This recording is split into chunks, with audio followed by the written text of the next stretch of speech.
प्यार से कहना धर्म निकार जी। कहाँ से आए हैं, कहाँ आपको मृत्यु के बाद जाना है और अब जीते जी कैसा जीवन बिताना है। जब ये सही सलीका पता हो, ये तो युगों युगों से संतों ने बताया है कि ये बस ब्रह्म ज्ञान ही है कि जब ऐसा ये अनमोल रतन झोली में पड़ जाता है तो भी यही बात होती है कि हमारा मुख उजला हुआ है और अब हमें वो समझ है कि ये ब्रह्म ज्ञान रूपी दात हमारे पास आ गई है। तो कैसे ये जीते जी भी हमारे लिए ये बहुत उपयोगी है और मृत्यु के बाद यही है जिससे मोक्ष और मुक्ति का जो बात आती है।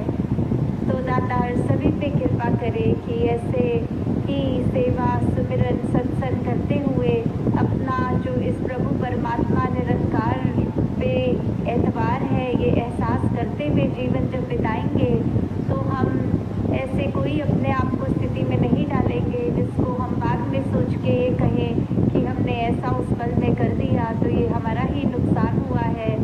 और हम हमेशा बस एक वो जो सही जीवन जीने का सलीका होता है उस तरह से जी सकते हैं। तो आज जिस तरह ये हृदय पानी का शब्द है तो उसकी पंक्तियाँ हैं जी। ए इंसान पड़ोसी के घर जो तू आग लगाएगा। ये बात एक तरह से ये पड़ोसी का हो तो एक सिंबॉलिकल रूप ले रहे हैं कि ये पूरे विश्व में जो जो भी है उसको अगर हम ये माने कि हमारे पड़ोसी हैं सब, तो हम कैसे ये एक भाव हमारे मन के जो होते हैं हमारे पहले दिल दिमाग में से ये उत्पन्न होता है कि हमने दूसरे के साथ कैसा व्यवहार करना है, प्यार से रहना है या कुछ उसका नुकसान करना है। ये अच्छाई भी हम अपने अंदर से ही दूसरे के प्रति सोच के द्वारा, अपने व्यवहार के द्वारा, अपने कर्मों के द्वारा जहाँ निकालते हैं, वहीं हम ये भी सोच सकते हैं कि अगर हमारा एक अपना ही शरीर लें तो हमारी जो दिल है उसका पड़ोसी तो हमारा दिमाग ही हुआ। तो कैसे हमारा ये जो दिमाग है इसमें हम ये बुरे ख्याल आने से पहले वो ख्यालों को आते ही अपने अंदर से कैसे समाप्त कर पाएंगे। वो जब हम प्रभु परमात्मा का सहारा लेंगे, इस निरंकार, इस अविनाशी जिसका कोई अंत नहीं है, ये हर जगह है, ये पत्ते पत्ते में है, कण कण में है, इसको कोई काट नहीं सकता। जो ऐसा ये परमात्मा है जो स्थिर है, जो हमेशा से कायम दायम है, जब हम इसका सहारा लेते हैं तो ही वो बात हमारे अंदर ढलती है कि फिर हम जानबूझकर अपने दिमाग में कोई ना गलत बात किसी के प्रति, ना ही कोई अपने लिए नुकसानदायक ये सोच को उत्पन्न भी होने देंगे। और वो कर्म तो दूर की बात कि फिर दूसरे के लिए नुकसान के लिए कोई कर्म हमारा होगा।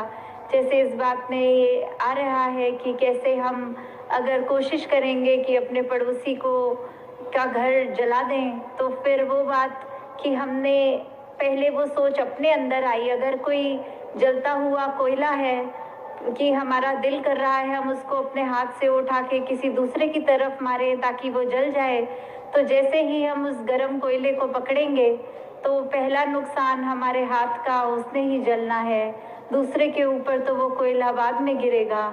तो वही बात हम अपने मन में जितना ऐसे कड़वे भाव एक बुरी मति को लेकर जो दिल में रखते हैं तो उसका पहला नुकसान हमारा अपना ही है। हाँ जी। हवा का रुख बदला तो तेरा खुद का घर बदल जाएगा। वो कोई वस्तु के रूप में हो या कभी कभी किसी को सिर्फ एक इमोशनली एक मन से सिर्फ एक चाहिए होती है, वो सांत्वना कह लें या जो भी, कि हम अपने मन के रूप में उसको एक तरह से एक राहत दे सकें। चाहे कोई भी रूप हो जीवन में, किसी के पास अगर कोई चीज़ नहीं और हमारे पास वो है तो हम उसको अगर उसके साथ बांटेंगे, अगर हमारे को तो परमात्मा ने ऐसा दिया है कि हमारा ये भंडार भरे हुए हैं, क्योंकि परमात्मा जितना भी देता है हर एक को वो उसके लिए बिल्कुल उतना ही आवश्यक होता है।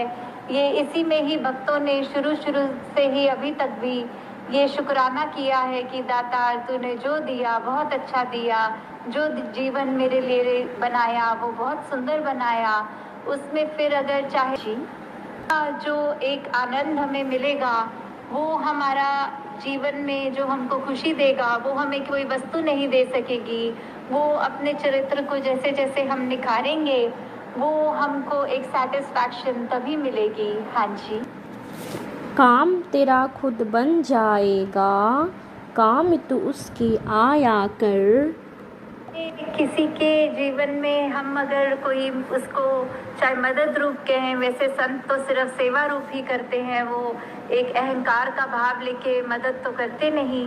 तो ये अर्पित भाव से, एक समर्पण भाव से जब सेवा करते हैं तो ये भी भाव जो होता है कि हमने किसी के काम अगर तभी आना है अगर हमें कोई अपना फायदा दिखे, तो ऐसा नहीं होना चाहिए। हमें पहले यही देखना है कि दूसरे के लिए ही हमने सहूलत करनी है। उससे हमको जो हम कितना काफ़ी अरसे से बात हम सुनते भी आए हैं अपने बचपन से ही कि वो बात की कर्म करो और फल की इच्छा ना करो वाली बात की, हम इसलिए ही किसी के साथ अच्छे ना रहें ताकि हमारे को उसके बदले अच्छाई मिले। नहीं, हमारे को अच्छाई मिले बुराई ये हमने नहीं सोचना, हमने मन में नहीं आने देनी कि हमारी अच्छाई हो, इसीलिए दूसरे का काम हम करें। हाँ जी। घर पड़ोसी का बचा ले, अपना घर बचाना जो। किस तरह एक दूसरे का सहारा बनना है। अगर हम दूसरे का नुकसान होने से बचाएंगे तो ही अपने लिए भी, अपने जीवन में भी हम एक सुकून महसूस करेंगे। एक वो बात कि अगर अपना हमें सब सुरक्षित रखना है तो हमें दूसरे का भी नुकसान नहीं करना, कि नहीं तो अगर हम यही सोच रखेंगे कि हम दूसरे को तो ऐसे तंग कर देंगे, उसको तो परेशान कर देंगे, उससे हमारा क्या नुकसान हो रहा है। नहीं, अगर हमें अभी ये बात नहीं समझ में आ रही तो परमात्मा थोड़े समय बाद ऐसा कोई स्थिति लाकर सामने खड़ा अवश्य करेगा जिससे फिर हमें पछतावा होगा कि हमने वो दूसरे का नुकसान ही क्यों किया। तो यहाँ हमें अगर अपना घर उपयोग में लग रहा है। हाँ जी। सुख हर देव उसे देता जा, सुख तूने है पाना जो। इससे हमें सुख को एक अपने जीवन में लाना है और उसको लाने का तरीका, शुरुआत उसकी हमारी अपनी होनी चाहिए। कोई परिस्थिति हमको कभी सुखी नहीं करेगी। किसी भी परिस्थिति में सुखी होना हम पे डिपेंड करता है, वो चॉइस हमारी है।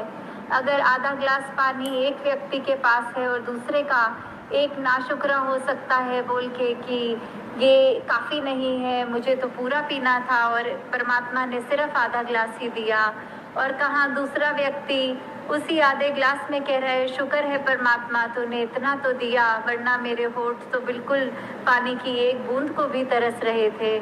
तो हमने अपने जीवन में क्या करना है, किस तरह की सोच रखनी है। शुरुआत एक अच्छाई की हमने करनी है तो किसी दूसरे ने नहीं हमारे अंदर आके वो बदलाव करने हैं। जब हम एक सत्य के साथ जुड़ जाते हैं, जब ये ब्रह्म ज्ञान रूपी दात हमारे जीवन में आ जाती है, जब हम वो सच्चाई पहचान लेते हैं कि क्या हमारे जीवन में है जो रोम रोम में, तो फिर हमारा जीवन उस अनुसार जब चलता है तो ही एक सफल जिंदगानी बनती है। साथ संगत जी प्यार से कहना धन्यवाद। सतगुरु माता सुदीक्षा श्रविंदर हरदेव जी महाराज की जय। निरंकारी राज माता गुरु बचन अवतार की जय।